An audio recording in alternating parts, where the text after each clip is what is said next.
Seems a little bit unfair to follow a doctor and then a professor, but I'm a surveyor if that's any good, but I'll do my best. The Media Park in Hilversum, I'll give you a little bit on TCN. I then want to just touch on the media industry and how that's been impacted, or the real estate has been affected by the media industry, which we've touched on a lot with the technology already.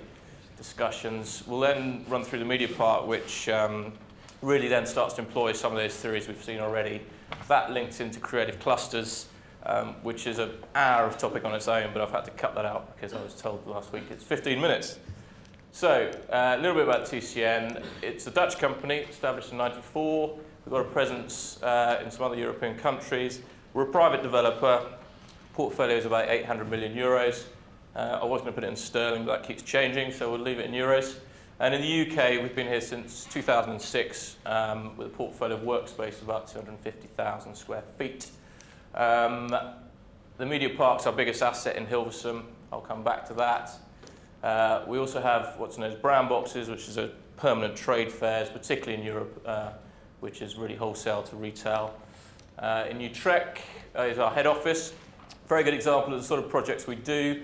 Coming back to the workplace and how the workplace has changed. These days we have meetings in forests, we play darts, we have lunch, and occasionally we come to the office to meet, which is all fitting with what we heard earlier on. So I was itching to get up earlier and start talking, but that gives you an example. Data centres is a big thing for us. We've got 2 up in Northern Holland. We're not allowed to say who it is, but if you were to go onto the computer to try and search it, you'd probably use them. Conferencing in the UK.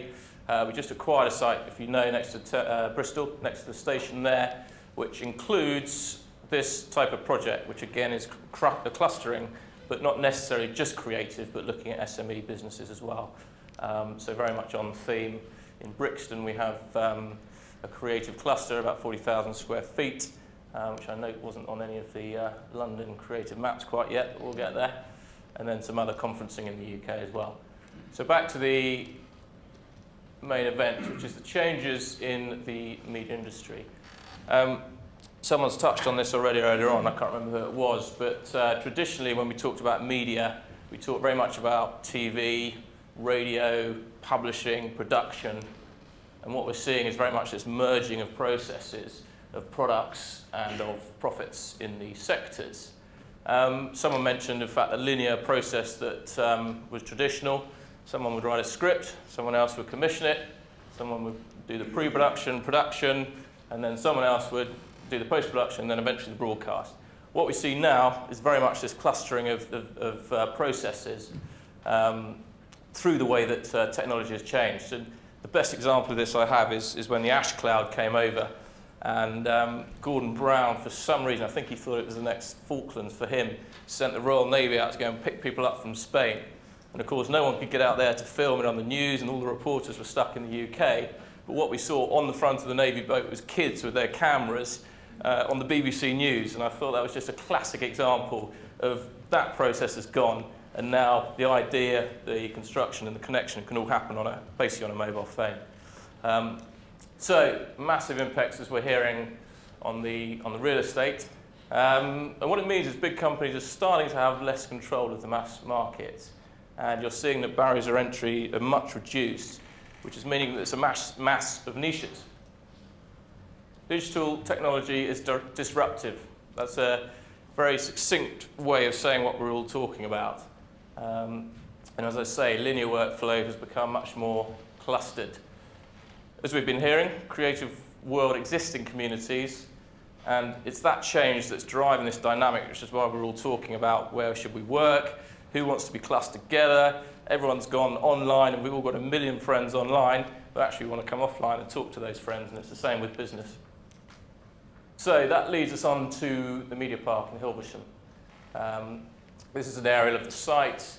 We'll come back to this, but effectively it's this entire site, including the aerial up there. In 1969, it was just the audio centre here. Some of us here will remember Radio Hilversum. I've seen it on a radio somewhere. And then also we had the studio there at that time. In terms of location, from Amsterdam, it's south-east, about half an hour by car, half an hour by train. What's interesting to me in that is that we start to see already the comparisons between where we are now and this site in terms of distance. Founded in 59. In total, it's 220,000 square metres of park. Again, I think I'm right in saying that's pretty similar to what we've got here. It's got the biggest studio in Europe, which is 27,000 square feet.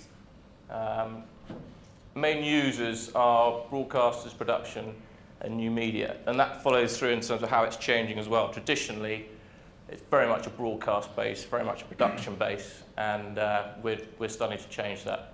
TCN acquired this off NOS, one of the public broadcasters in the Netherlands, in 2004. And really what we're doing is privatising what was a public site. In terms of usage, quite an interesting one. Currently this is 45% is office space, about 30% studios, and then 25% storage stroke other. That's changing. It used to be very studio-based and just with backup offices, if you like. The process we're going through is seeing actually there's a lot more conversion into office space and less studio production.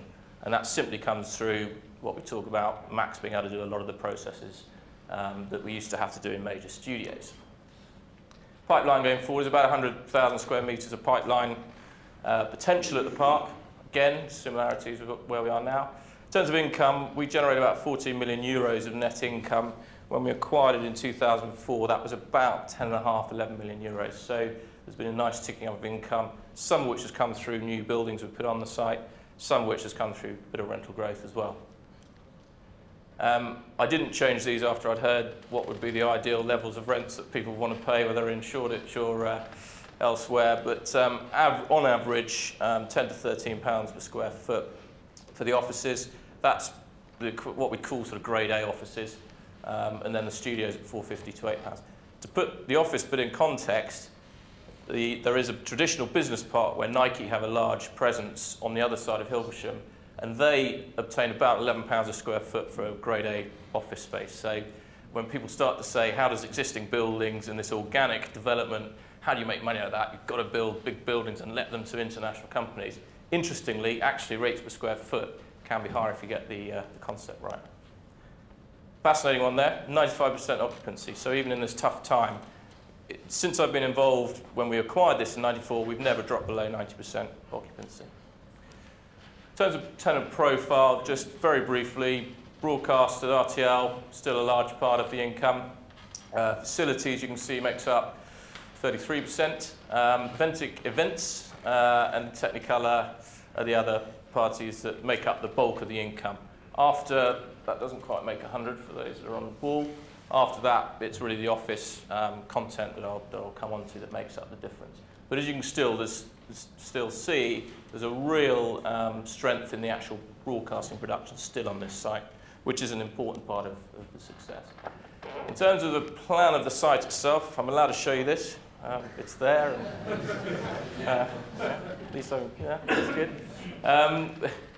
Basically, this one is interesting because what it shows is round the entire outside of the site is a yellow dashed line, which I hope you can see, which used to be where the security was around the whole site. And it was a very inward-looking site, exactly as Caroline was saying first thing this morning. It was very security conscious. In fact, one of the politicians was shot on the site in early 2000, which intensified the security fence and so on, which was a very kind of insular public broadcasting persona. And what we've done at TCN is to really try and open that up as much as one can. And what you can now see is a red and black line there, which is still what we call the secure area. But importantly, we've kept that lot out in the public area. So it's very important, clearly with broadcasting, to have this security element. But as much as one can, we've tried to open it out and making it an inviting place. So rather than being this guarded place, it's somewhere that kids and families can come and they can spot their favourite X Factor singer and turn it into much more of a retail leisure experience to try and drive this footfall and create a place. Just whilst we're on this slide, the main studios